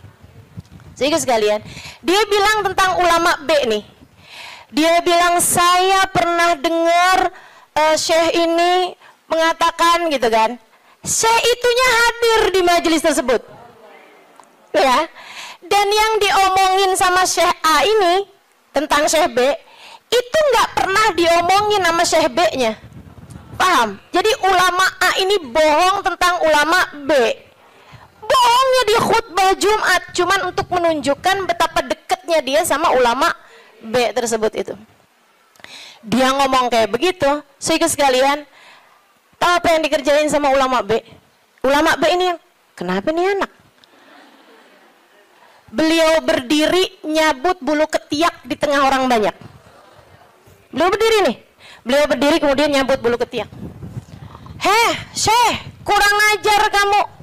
Ini waktunya khutbah. Saya nggak pasti itu khutbah Jumat atau khutbah yang lain nih ya. Ala kulli hal, Syekh, ngapain kamu di waktunya khutbah? Kamu malah cabut bulu ketiak. Duduk Syekh, nggak punya adab. Kata Syekh B ini, kamu yang nggak punya adab, nak. Kamu yang nggak punya adab, Pak. Kenapa kamu mengingatkan saya untuk sesuatu hal yang sunnah? Nyabut bulu ketiak, kalau nggak salah emang hari Jumat ya. Nyabut bulu ketiak hari Jumat hukumnya sunnah. Ala sunnah. Walimada astahi, dia bilang. Kenapa saya mesti malu? Kamu nggak punya malu apa depan orang-orang kamu nyabut bulu ketiak? Bulu ketiak itu kan buat laki-laki sama laki-laki nggak aurat. Sesama perempuan aja nggak aurat.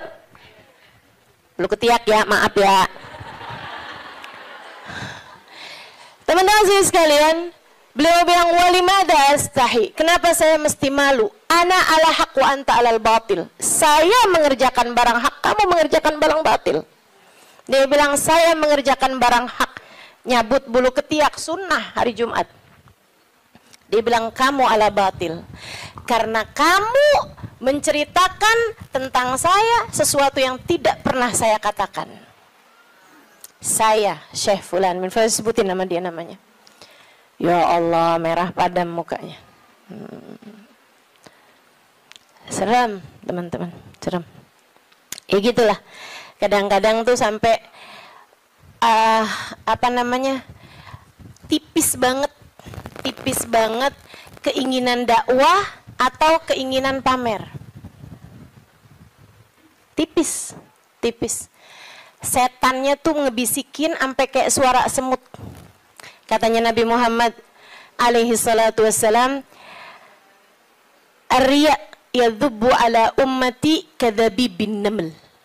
Riya itu bersuara di hati umat saya kayak suaranya semut. Nyaris enggak kedengeran. Enggak kedengeran suaranya. Antara kamu seneng agama Allah jadi tinggi atau kamu seneng nama kamu jadi tinggi. Tipis. Segaris, bahkan lebih tipis daripada kulit bawang, teman-teman. Oke, mesti terus minta perlindungan sama Allah. Ya Allah, ya Allah. Ya Allah, ya Allah. Bimbing terus ya Allah, ya Allah, ya Allah. Gitu. Mudah-mudahan Allah karuniakan keikhlasan bagi kita sekalian insyaallah. Sebab yang namanya pencapaian akhirat teman-teman. Dan pencapaian akhirat kita nggak pernah tahu. Pencapaian akhirat tuh kita nggak pernah tahu. Taunya kapan? Ntar di akhirat. Namanya juga pencapaian akhirat. Taunya entar di akhirat. Saat kamu berhasil menghadap Nabi Muhammad. Saat namamu menjadi seseorang yang dikenal oleh Nabi Muhammad. Kalau mau bangga tar di sana. Kalau mau bangga ntar di sana. Saat kamu bisa melewati jembatan Sirat secepat kilat. Saat kamu bisa selamat masuk surga Allah Subhanahu wa taala.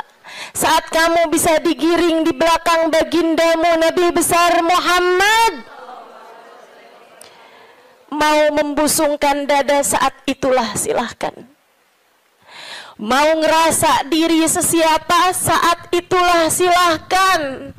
mau menganggap diri berhasil mencapai kemuliaan, saat itulah silahkan. Mau menganggap diri mencapai pencapaian dalam dakwah, saat itulah silahkan. Silahkan. Mau menganggap diri soleha, saat itulah silahkan.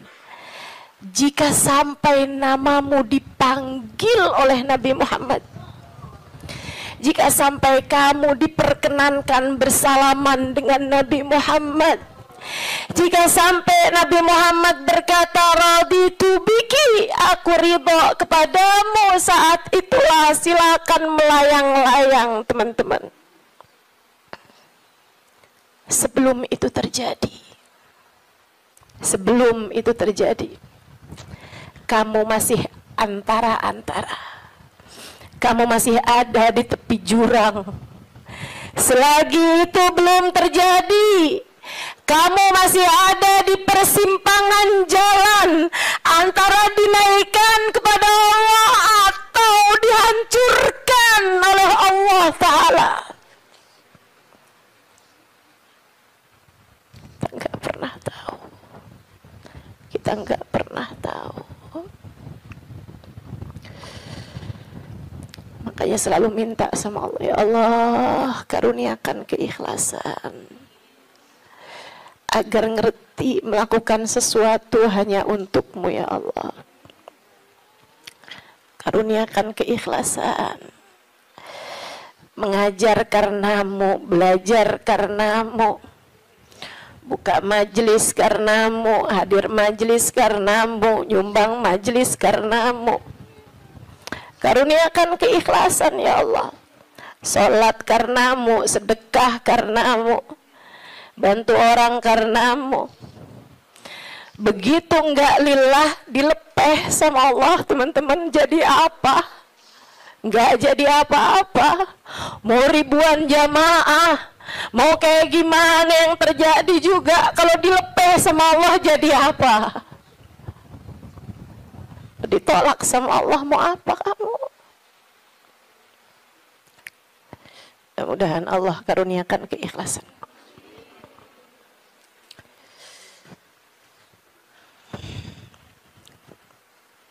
Az-zahada fid dunya, zuhud di dunia, zuhud dunia, ngarepnya cuma Allah semata. Izhad fid dunya, yuhibbukallah. Kalau Allah lihat hatimu nggak punya ketertarikan sama dunia, Allah cinta padamu. Gitu kata Nabi Muhammad. Hah? Hati kamu masih ngarep dunia nggak nih? Hati kamu masih ngarep harta, pandangan orang, jabatan, kemuliaan di mata manusia? Kamu masih fokus ke sana apa enggak gitu? Hati kamu masih fokus ke sana, jangan salahkan siapa-siapa. Kalau Allah pun juga belum fokus mengaruniakan rahmatnya kepadamu. Sebab aturannya jelas, kata Nabi Muhammad, izhad fid dunya yuhibbukallah. Bagaimana mungkin Allah akan menempati hatimu jika hatimu masih penuh sesak dengan selainnya? Teman-teman, kamu kalau mau taruhin di kamarmu itu lemari baru, tempat tidur baru, kamu mesti keluarin yang lama. Kalau kamarmu itu masih banyak banget barang-barang lain, yang nggak mungkin yang baru bisa masuk ke dalam kamarmu. Kan begitu? Hati kamu juga gitu. Hati kamu juga gitu. Sehingga sekalian yang saya muliakan, bagaimana mungkin Allah akan berkenan bertahta di hatimu jika hatimu selama ini masih penuh sesak dengan selainnya? Penuh sesak dengan selainnya, penuh sesak dengan anggapan orang, penuh sesak dengan cinta manusia. Yang kamu pikirin gimana biar suami tetap cinta padamu. Duh, kamu luar biasa.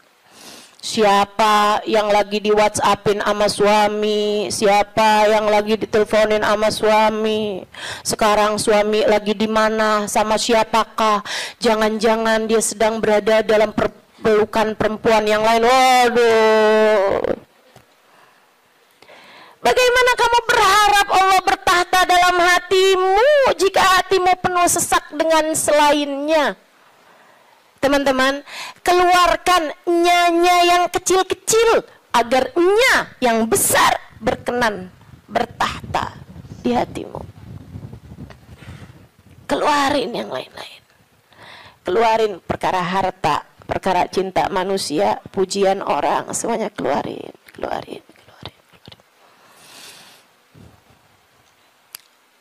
Jangan selalu nanya apa yang saya inginkan, apa yang saya ingin kerjakan. Tapi selalu bertanya, apa yang Allah inginkan, apa yang Allah mau saya kerjain. Terus gitu. Hidup belajar terus insya Allah.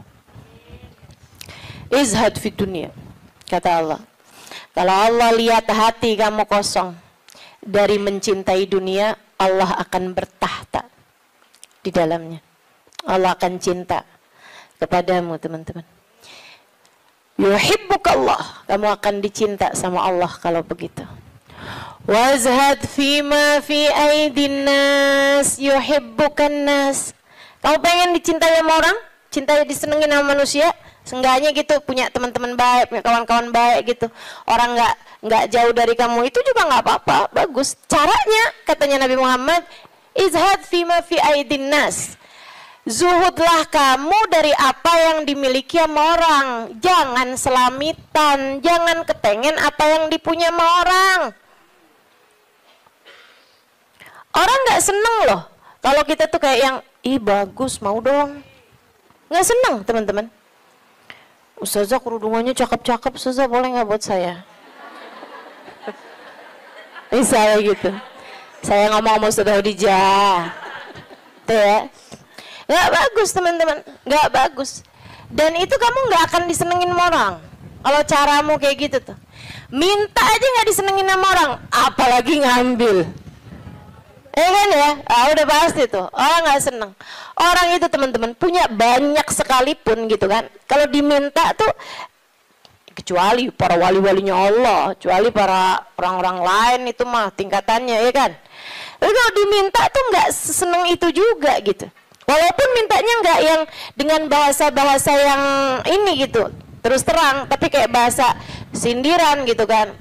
Kerudungannya banyak, boleh kali Ustazah, yang ini cakep nih, gitu kan? Enggak boleh, nggak baik kayak begitu. Kamu menurunkan kemuliaanmu, teman-teman.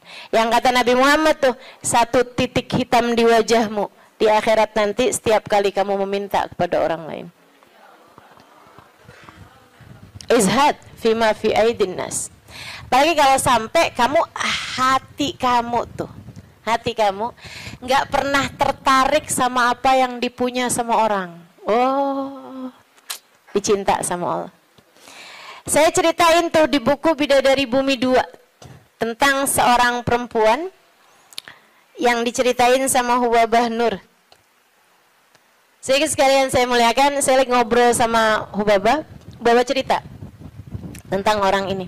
Tuh bahwa ada tuh 5 orang tuh. Emang bener nih hadisnya Nabi yang ini bener banget. Ra'aituhu bi'aini, kata beliau. Saya lihat dengan mata saya. Dia bilang ada satu orang, Alimah. Itu beliau, si perempuan ini, saya bolak-balik ngelihat di undangan, di kondangan, tuh ya, di pesta-pesta gitu, perkawinan kayak gitulah, kondangan-kondangan, bajunya itu terus. Saya tahu kalau dia ini miskin karena bajunya itu terus, gitu kan? Orang di Tarim itu kalau keluar semuanya pakai baju hitam. Nah, kalau baju hitam kan susah nandainnya kan yang sama semua. Betul apa enggak? So itu sekalian saya muliakan. Makanya saya suka heran gitu, Ustazah Halimah nih fashionable, apa namanya? Bener nggak ngomongnya? Lagi mana? Apa tadi?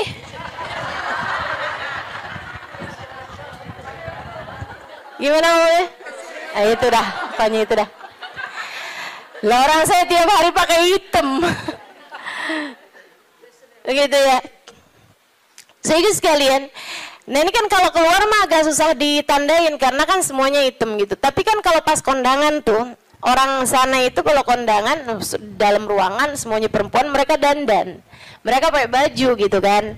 Pakai baju yang berwarna-warni, ya. Pakai baju warna-warni. Nggak ada yang pakai baju hitam tuh. Nggak ada yang pakai baju hitam. Saya waktu dulunya nggak tahu gitu kan, saya pakai baju hitam aja gitu masuk. Buka. Waduh gimana nih mau buka ya. Habisannya terus udah ngerti gitu lama-lama. Jadi teman-teman, kata Hubabah, orang ini kalau kondangan baju itu mulu. Akhirnya saya punya niat, kalau nanti saya keluarin baju, saya panggil tuh orang. Saya cari tahu dan dia nih rumahnya ini apa, keluarganya siapa gitu, saya paham, saya tahu tempatnya karena Tarim tuh kecil, kota kecil. Ya, semua orang memang saling kenal satu sama lain. Akhirnya dia bilang, kata Hubabah, waktu saya datang baju-baju yang baru-baru, ada orang ngasih ini apa segala macam, yang lama-lama saya keluarin. Hubabah tuh begitu teman-teman. Ngajarin kepada kita jangan sampai yang, aduh penuh banget, kamu masuknya iya, keluarnya kagak gitu kan. Ada yang masuk, ada yang keluar. Akhirnya mau Hubabah baju-baju yang lama-lama tuh dikeluarin, bagus-bagus tentu aja ya, dan semua orang juga seneng dapat bajunya Hubabah gitu kan. Jangan terus minta, jadi kepikir nih berangkat ke Tarim mau minta baju mau Hubabah. Tentu berkah kan ya, tentu berkah, tapi ya sekali lagi jangan minta. Subhanallah teman-teman, kalau nggak minta tuh, kalau mintanya mau ntar kasih. Jadi kepikir ya, mau minta sama Allah, nggak usah yang gitu-gitu juga. Mau minta sama Allah tuh pahala aja, udah pasti enak. Teman-teman sih sekalian, akhirnya Hubabah itu ngeluarin baju-baju beliau, ada setumpuk lah gitu. Beliau panggil tuh orang perempuan itu, panggil sama Hubabah. Dia seneng banget dan memang miskin banget teman-teman. Bajunya cuma itu aja, buat kondangan itu, buat keluar itu, buat sholat itu gitu. Dia cuma segitu itu bajunya gitu. Baju sholat kayak mau kena gitu, ya. 2, kalau 1 dicuci kan ada gantinya gitu. Terus baju keluar dia gitu, baju hitam 1, terus baju hari-harinya dia kayak daster gitu buat di rumah, 2 potong 2 biji gitu, tuh 1-nya lagi baju buat kondangan. Udah gitu aja, simple hidupnya. Sehingga sekalian dipanggil tuh perempuan sama Hubabah. Kata Hubabah, saya habis ngeluarin baju-baju nih, silahkan kamu pilih yang mana yang kamu mau, sisanya tolong bagiin, kamu yang bagiin gitu, sama siapa yang kamu mau deh gitu. Di depan Hubabah nih, majlis nih, dia bilang, oh gitu Hubabah, Masya Allah Hubabah, Masya Allah, mudah-mudahan Allah berkahi Hubabah, mudah-mudahan doain panjang lebar gitu. Saya pikir orang alhamdulillah ya, saya memberi kepada orang yang tepat nih gitu. Orangnya seseneng itu gitu dikasih baju. Makasih Hubabah, makasih. Mudah-mudahan Allah tambahin Hubabah, mudah-mudahan doa apanya. Habis itu dia ambil 1. Wah, ini cocok nih buat ponakan saya nih. Kata, wah, ini cocok nih buat teman saya sih itu. Kata lagi, wah, cocok nih buat adik saya nih, ini cocok nih buat tangga saya, ini cocok. Sampai habis semuanya, nggak ada satupun yang buat dia. Kata Hubabah, begitu semuanya buat orang lain tanpa ada satupun yang buat orang tersebut, ya Allah, 5 saat itulah saya jatuh cinta padanya. Bener banget yang Nabi Muhammad bilang, izhad fima fi aidin nas yuhibbukan nas. Ketika kamu tidak tertarik sama apa yang dipunya sama manusia lain, sama orang lain, justru manusia akan cinta padamu. Manusia ini memang unik. Allah tuh seneng kalau ada orang seneng sama apa yang dimiliki sama Allah, Allah seneng. Allah tuh diminta seneng. Allah itu kalau ada orang tertarik sama apa yang ada pada Allah, surga, gitu kan? Itu kan yang Allah janji-janjikan kan. Allah tuh kalau melihat orang tertarik ke surga, tertarik sama hisab yang mudah, tertarik ke perjumpaan dengan Allah, Allah malah senang teman-teman. Manusia nih justru kebalik. Manusia tuh kalau ada orang tertarik sama apa yang dia punya, malah nggak demen. Terutama perempuan, kalau ada orang tertarik sama suaminya, dia nggak demen banget tuh.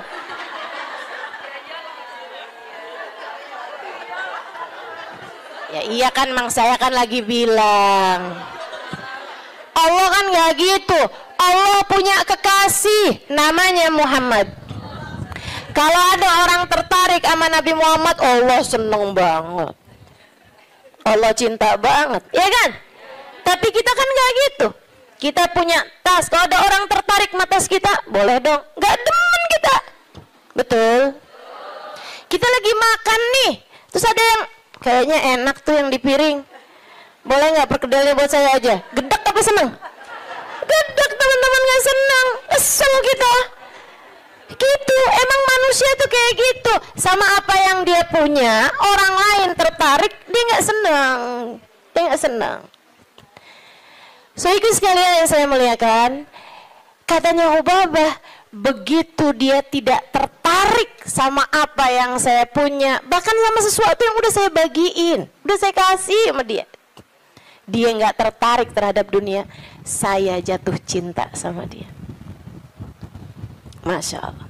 Saya langsung masuk lagi ke kamar, saya ambil baju yang saya sayangi, yang saya sukai, saya lipat bagus-bagus, saya kasihin sama dia, saya bilang yang ini untuk kamu, saya minta tolong sama kamu, pakailah baju ini buat kamu, saya nyari berkah dari kamu. Saya pengen dapat berkah kamu, tolong pakailah baju saya ini untuk kamu. Ubabahnya sampai tolong-tolong sama dia. Masya Allah. Tuh saudariku sekalian, orang tuh bisa mulia kayak gitu tuh. Jadi yang memuliakanmu tuh bukan harta. Sebagaimana yang sering saya sampaikan padamu, kemuliaanmu tidak ada pada harta, kemuliaanmu tidak ada pada tahta, jabatan, kemuliaanmu tidak ada pada rupa, kecantikan, enggak gitu ya. Kemuliaanmu tidak ada bahkan pada ilmu, kemuliaanmu tidak ada pada ibadahmu juga enggak. Teman-teman saya sekalian, ibadah mah kita kerjain aja. Tapi bukan berarti kamu udah ibadah terus kamu jadi mulia, enggak gitu juga. Kemuliaanmu ada pada Allah Subhanahu wa taala. Allah berikan kepada siapapun yang Dia kehendaki. Makanya nyari mulia, deketi Allah. Deketi Allah. Mudah-mudahan kita tidak dihalangkan untuk bisa dekat dengan Allah Subhanahu wa taala. Itu zuhud, teman-teman. Suatu hal yang perlu banget buat kita minta. Ya. Katanya Imam Ghazali, kalau buat zuhud kayak zuhudnya orang-orang dulu, kayak zuhudnya para sahabat, oh kamu nggak sanggup tuh. Kamu nggak sanggup. Menjadikan semuanya buat Allah, kayak yang saya ceritain kemarin tentang Syaiban Ar-Ra'i. Semua kambing milik Allah Subhanahu wa taala. Dimauin sama Allah, kita kasihin. Begitu kan? Kita nggak benar-benar punya, katanya Syaiban. Ini kalau mau zuhud-zuhud kayak orang-orang dulu gitu rada berat, teman-teman. Akan tapi kata Imam Ghazali, buat kalian ada dua aja dah zuhudnya. Gimana tuh Imam? Zuhud buat kalian dua aja. Yang nggak punya jangan tertarik, yang nggak punya jangan minta, jangan tertarik, jangan nggak ada urusan, gitu ya. Sama yang barang yang kita nggak punya, sama perkara yang kita nggak punya, kamu nggak usah minta, kamu nggak usah tertarik. Yang ada jangan dinikmati sendirian. Dunia yang kamu punya jangan dinikmati sendirian, bagi kepada yang lain. Yang kamu nggak punya nggak usah minta. Bahkan kepada yang punya, yaitu Allah Subhanahu wa taala. Yang kamu nggak punya nggak usah tertarik gitu. Ustazah, jadi kita minta sama Allah pun juga nggak usah Ustazah. Ya kalau kamu nggak sanggup minta sama Allah aja lah. Begitu kan? Minta sama Allah. Jangan sampai minta sama orang. Jangan minta sama suami. teman-teman saya Ustazah serius nih nggak minta sama suami. Ih, saran saya begitu. Kalau kamu mau ikut saya, saran saya begitu. Saya alhamdulillah sampai sekarang kayaknya hampir nggak pernah minta sama suami. Alhamdulillah. Ya Ustazah kan ada duitnya banyak. Ya sekarang duit saya banyak teman-teman. Sekarang duit saya banyak. Ini saya ceritain ya, sekedar tahaddusan bin ni'mah. Sekedar tahaddusan bin ni'mah. Saya itu pulang dari Tarim teman-teman, nggak kenal duit. Saya itu kenal dari Tarim, itu bolak-balik pergi-pergi kemana-mana kagak bawa duit. Masya Allah. Sampai suami sih ketawain saya dulu. Pernah gitu satu waktu saya pergi majelis. Teman-teman pasti nggak tahu tuh, zaman saya belum terkenal. Tahun 2003, tahun 2002 gitu kan. Saya pernah ada majelis maulid. Banyak dulu majelis maulid yang saya hadir nggak diminta bicara, banyak. Saya berulang kali hadir di Al-Hawi nggak diminta bicara. Ya hadir aja nggak apa-apa. Kenapa emang? Kita ngarep berkah teman-teman.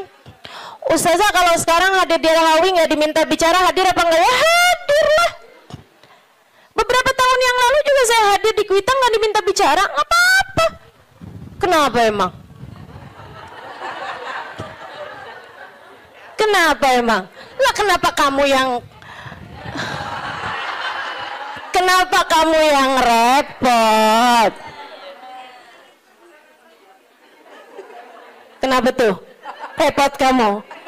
Kalau saya nggak diminta bicara kamu repot? Nggak apa-apa teman-teman. Emang kenapa? Kita dapat berkah dari hadir. Kita dapat ilmu dari yang menyampaikan. Kan begitu? Kalau kita diminta bicara, ya bicara. Kita diminta nggak bicara, ya nggak usah pengen bicara. Biasa aja. Diminta diam, kita diam. Diminta bicara, kita bicara. Kan begitu. Hamba Allah subhanahu wa ta'ala. So itu sekalian saya muliakan. Ala kulli hal. Gitu ya. Enggak, saya cuma mau bilang aja, maksudnya bahwa yang sekarang kamu kenal itu dulunya juga nggak dikenal, kan begitu ya? Sekarang Habib Umar bin Hafid misalnya gitu, siapa orang nggak kenal sama Habib Umar bin Hafid, ya kan? Apakah pernah ada masanya Habib Umar nggak dikenal? Banyak, panjang masanya Habib Umar juga nggak dikenal, gitu. Jadi biasa-biasa aja. Yang masalah itu adalah rasa hati kita. Ini memang nih kelas-kelasnya ulama yang nggak kenal istilah star syndrome. Mudah-mudahan Allah karuniakan teman-teman. Untuk orang-orang semacam saya ini mudah-mudahan Allah karuniakan. Jangan sampai tuh kena penyakit yang namanya star syndrome ya. Kayak tahu kan maksud saya? Ini sekali lagi tahadutsan bin ni'mah ya. Meskipun tuh waktu saya sebut star syndrome tuh ada juga tuh nenek-nenek di sini nggak ngerti. Tapi dia mau nanya bingung kan? Nggak usah dipikirin Melulun, nggak usah. Iya. Sehingga sekalian. Jadi tuh karena saya belum tahu tempat-tempat di Jakarta, itu dulu awal-awal kali saya datang ke sini dari pulang dari Hadramaut itu ada banyak majelis yang dianterinya sama suami saya. Suami saya nganterin tuh. Begitu ya. Jadi kalau ada orang, Ustazah nih kemana-mana nggak pernah dianterin sama suami, saya akan jawab, udah pernah.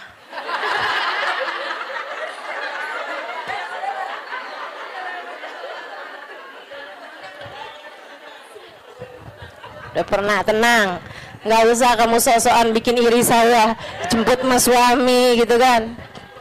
Sampai di saat nggak dijemput sama suami sekalipun, turun dari Gojek salim. Gara-gara kebiasaan dianterin sama suami.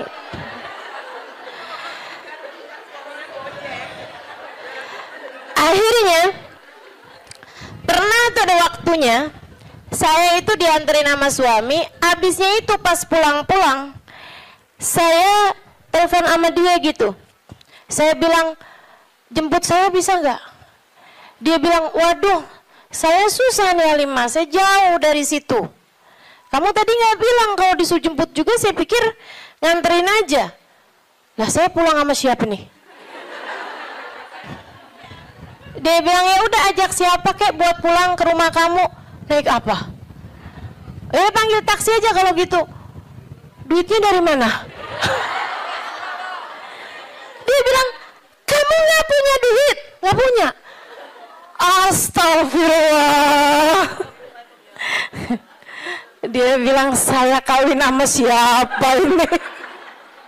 Nggak ngerti duit. Masya Allah, Masya Allah. Sehingga sekalian, jadi cerita aja gitu. Nggak punya duit nggak bikin saya jadi hina, bukan? Nggak kenal duit, nggak ngerti duit zaman itu, nggak bikin saya hina. Sehingga sekalian, sekarang saya punya duit, nggak bikin saya jadi tambah mulia. Enggak, cuman jadi lebih gampang aja kalau nyari taksi.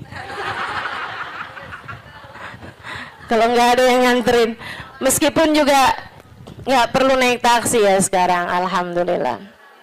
Jadi sekalian yang saya muliakan, jadi itu kayak begitu gitu kan, urusan dunia nih nggak bikin kita jadi tambah mulia, nggak bikin kita jadi tambah hina. Kemarin tuh belum berapa lama yang lalu, Habib Umar ada cerita teman-teman, ada cerita gini nih, kata Habib Umar, marat alayya iyam.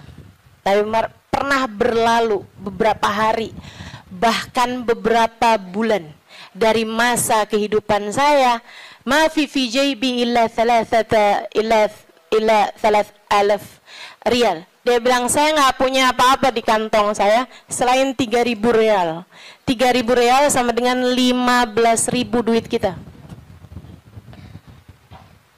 Main di ghairah. Saya nggak punya selain daripada itu, kata Habib Umar. Cuma 15.000 perak tuh. Berhari-hari, berminggu-minggu, berbulan-bulan. Kata Habib Umar bin Hafid, apakah berkurang kemuliaan seseorang karena nggak punya duit? Apakah berkurang nilai saya gara-gara cuman punya 15.000 itu? Nggak berkurang. Dunia teman-teman tidak memuliakan seseorang. Habib Umar, saya saksinya. Hubabah Nur, Habib Umar, yang ada seberapa dikeluarin, ya udah dikeluarin gitu. Ada tamu-tamu, berapa puluh orang, berapa ratus orang gitu kan. Yang ada pun punya, keluarin. Itu nggak ada hitung-hitungan sama urusan duit. Hubabah Nur itu teman-teman saya sekalian, karim banget, dermawan banget. Beliau itu bahkan kan tinggal di kota Tarim, orangnya miskin-miskin. Banyak di antara mereka tuh yang kayak melahirkan gitu kan, terus nikah apa segala macem, itu pada nggak punya duit. Mereka itu di kota Tarim kalau nggak punya duit, datangnya ke Hubabah Nur. Hubabah Nur kasih kepada mereka. Sehingga sekalian yang saya muliakan, sampai Hubabah Nur nih ceritain, bukan Hubabah tentu saja ya, cerita orang yang khidmah di rumahnya Hubabah. Itu teman-teman saya sekalian sampai punya stok di dapur beliau, atinya kambing, atinya unta gitu ya, itu beliau stokin di freezernya beliau. Buat siapa? Buat perempuan Tarim yang melahirkan nggak punya duit biar bisa makan yang bergizi. Pikirin sama Hubabah ya, Hubabah setiap kali ini gitu, ada uang, ntar beli ini, beli itu, beli ini, beli itu. Yang dipikirin orang mulu tuh, subhanallah, subhanallah. Itu orang mulia, emang mulia teman-teman. Orang mulia itu emang orang mulia. Tuh Bapak Nur, orang mulia. Baik, kita doain panjang umur, sehat badannya. Karena kita ini masih belum sanggup ditinggalin sama beliau. Saya terutamanya, nggak sanggup saya. Bayangin Hubabah nggak ada gitu, bayangin Habib Umar nggak ada gitu. Ya Allah, mudah-mudahan Allah panjangkan umur beliau insya Allah. La ilaha illallah. Tuh, yang ada dibagi, yang nggak ada nggak usah dicari, ya kan? Yang nggak ada nggak usah dicari, nggak usah tertarik, nggak usah minta bahkan sama suami. Saran saya gitu. Nggak usah minta sama suami, jangan sandarkan rezekimu sama suamimu. Jangan. Makanya kalau doa urusan rezeki itu teman-teman, nggak usah gini loh. Ya Allah banyakin rezekinya suamiku ya Allah gitu. Biar bisa ngasih aku gitu. Jangan teman-teman. Doa aja ya Allah karuniakan rizki kepadaku atau kepada kami deh gitu. Nggak usah kamu sandarkan rezeki kamu tuh sama suami walaupun yang kerja suami. Karena itu namanya ngatur rezekinya yang dari Allah tuh kayak harus lewat suami gitu. Padahal kan nggak kayak gitu. Tapi kan selama ini kayak gitu. Yaudah doain dia, doain kamu juga gitu. Ya Allah karuniakan kepada kami rizki yang halalan, thayyiban, mubarakan, mencukupi kami. Begitu kan? Untuk kehidupan kami. Begitu kalau mau minta urusan rezeki sama Allah. Meskipun para ulama-ulama yang zuhud-zuhud, minta sama Allah aja enggak teman-teman. Minta nih urusan dunia sama Allah aja enggak. Minta sama Allah aja enggak. Urusan dunia, oh enggak. Kami tidak meminta kepada yang punya, bagaimana mungkin kami memintanya kepada yang enggak punya. Itu katanya Sayyidina Salim. Saya juga sering cerita ini. Cucunya Sayyidina Umar bin Khattab. Namanya Syekh Salim, Sayyidina Salim. Saudara sekalian, beliau nih Sayyidina Salim ini ulama terkemuka di kota Madinah, di kota Mekah. Kota Mekah. Satu waktu khalifah lagi haji. Khalifah tuh raja, presiden, ya, di atasnya presiden bahkan. Karena dia mengepalai negara-negara yang ada dalam khilafah Islamiyah. Gitu. Kayak kalau di kita apa ya, ketua PBB kali ya. Cuman itu jadi kayak mengatur negara juga. Kalau PBB kan mengatur negara-negara doang, nggak mengatur negaranya dia sendiri. Kalau ini kayak presiden, tapi selain daripada dia presiden, dia juga ngepalain negara-negara yang ada di dalam kepemimpinannya dia lah gitu ya. Jadi di atasnya raja atau di atasnya presiden. Khalifahnya tuh lagi haji waktu itu, pas dia lagi mau tawaf di jalan nih mau masuk ke masjid nih, ketemu sama Sayyidina Salim, Syekh Salim. Dia bilang kemudian kepada Syekh Salim, dia bilang, oh, alhamdulillah Syekh ketemu di sini, masya Allah.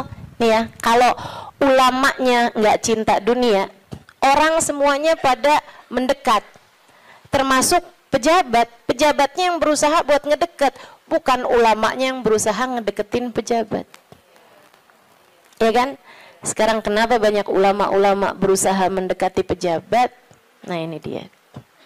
Padahal menurut saya jabatan ulama tuh di atas jabatan pejabat. Akhirnya teman-teman, Sayyidina Salim mau masuk masjid nih, tahu-taunya ketemu sama khalifah. Khalifahnya pakai kesempatan buat minta doa. Dia bilang, ya Syekh Salim, alak hajak dia. Wahai Syekh Salim, bukan buat minta doa. Dia pakai kesempatan itu buat mendatangkan hajatnya Syekh Salim, karena dia ngerasa dia punya harta banyak, punya kekuasaan, punya apa segala macam. Barangkali, wahai Syekh Salim, adakah kebutuhanmu yang bisa aku bantu? Ada sesuatu kah yang bisa saya bantu? Saya senang banget nih, tabarrukan sama ulama, nyari berkahnya para ulama.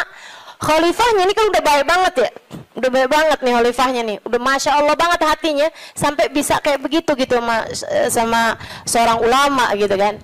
Bukannya ulama ngajuin proposal, ini malah pejabatnya yang nanya sama ulama tersebut, alat hajat dia, adakah kebutuhanmu yang bisa saya bantu?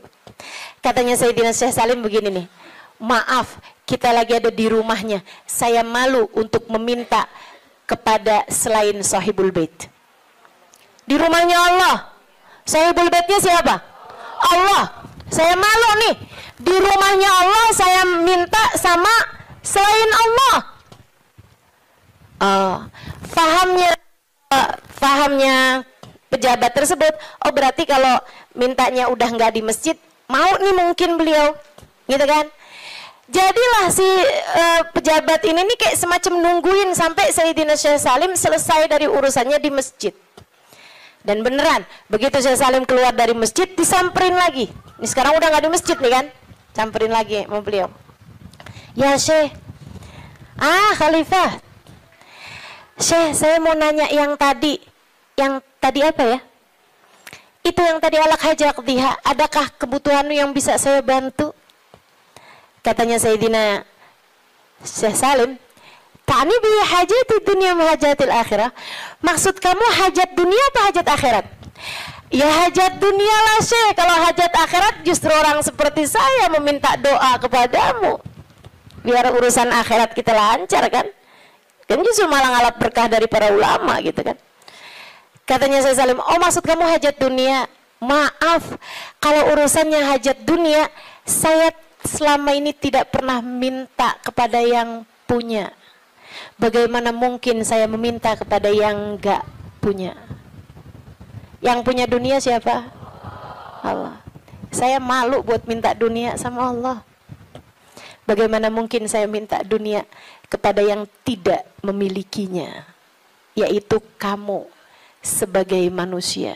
Manusia mau suami kamu, mau anak kamu, mau saudara kamu, semuanya sama. Sama-sama tukang makan rejeki. Tidak ada di antara mereka yang memberi rejeki. Yang memberi rezeki cuma satu, namanya Allah. Kalau kamu harus minta dunia, mintanya sama Allah. Kalau kamu harus minta dunia, ya, kalau kamu harus minta dunia, mintanya sama Allah. Bahkan para kasih Allah, mereka minta sama Allah pun enggak urusan dunia. Mintanya urusan apa? Mintanya urusan kebersihan hati, mintanya urusan kelezatan ibadah, mintanya urusan kehusyuan sholat, mintanya urusan keikhlasan berbuat, mintanya selamat hidup dunia, selamat hidup akhirat, mintanya husnul khatimah, mintanya tetap iman Islam, mintanya rahmat, mintanya syafaat, dan lebih daripada itu semua mereka minta cinta. Mereka minta cinta. Cinta kepada Allah, cinta kepada Rasulullah. Tidak ada yang seperti majelis maulid dalam rangka ngangkat kesulitan. Nggak ada yang seperti majelis maulid dalam rangka mengangkat kesulitan-kesulitan yang ada dalam hatimu. Ngangkat kesumpekan, caranya duduk hadir di majelis maulid. Lihat bagaimana Allah angkat kesulitanmu, bagaimana Allah mengangkat kesumpekanmu. Kenapa bisa gitu? Assalamualaikum warahmatullahi wabarakatuh. Alhamdulillah, wassalatu wassalamu ala Rasulillah Muhammad ibn Abdillah wa ala alihi wa sahbihi wa man walah. Subhanaka la ilma lana illa ma 'allamtana innaka antal alimul hakim. Rabbi syrah li sadri wa yassir li amri wahlul 'uqdatan min lisani yafqahu qawli, amma ba'du. Alhamdulillah, hari ini Allah izinkan kita menghadiri perayaan Maulid Nabi Muhammad sallallahu alaihi wasallam. Nikmat besar dari Allah Subhanahu wa taala. Nikmat besar dari Allah Subhanahu wa ta'ala. Waktu saya sampaikan kepada guru saya Hubabah Nur, saya bilang, Hubabah, doakan saya bikin acara maulid. Beberapa tahun silam saya telepon beliau, saya bilang doakan acaranya berkah. Beliau bilang, Halimah, hadhihi ni'mah azimah tahtaj ila syukri. Beliau bilang, Halimah, nikmatnya bisa buat majelis maulid, bahkan nikmat untuk sekedar hadir majelis maulid adalah nikmat besar yang harus disyukuri. Yang kalau disyukuri Allah janji, la in syakartum la azidannakum. Kalau disyukuri bakal ditambahi. Kalau kita syukuri, kita hargai nikmat kita hadir di majelis maulid, insya Allah Allah tambahi tahun-tahun depan tetap bisa bikin majelis maulid. La in syakartum wala in kafartum. Tapi kalau kamu ingkari, kalau kamu menganggapnya sebagai kenikmatan kecil, kalau kamu menganggapnya sebagai ya daripada nganggur di rumah, ya daripada tidur mendingan deh dengerin ada orang bikin majelis maulid, kamu tidak menghargai kenikmatan tersebut. Inna azabi lasyadid. Sesungguhnya azab Allah sangat besar. Wa awwalul azab, dan awal azabnya tersebut adalah raf'un ni'mah, adalah diangkatnya kenikmatan tersebut sehingga di masa-masa berikutnya kita tidak ditakdir Allah untuk hadir majelis maulid kembali. Na'udzubillah. Ibu kalau umur ibu sampai tahun depan pengen hadir lagi apa enggak? Adik-adik kalau tahun depan umur panjang mau hadir lagi apa enggak? Masyi kama majma'il maulid yujallil kurub, kata Habib Ali Habsyi. Tidak ada yang seperti majelis maulid dalam rangka ngangkat kesulitan. Enggak ada lagi yang kayak majelis maulid dalam rangka bikin seneng hati yang hadir. Subhanallah. Enggak di mana. Kalau hadir majelis maulid, asal majelis maulidnya benar, asal majelis maulidnya khusyuk, tidak ditunggangi kepentingan-kepentingan apapun. Hadir majelis maulid benar, sampai seanak-anak kecil yang hadir pada girang, pada seneng, pada hatinya berbunga-bunga, ketawa-ketawa, lari-lari, senang bener. Coba perhatikan. Semua senang hadir majelis maulid. Masyi kama majma'il maulid yujallil kurub, kata Habib Ali Al-Habsyi.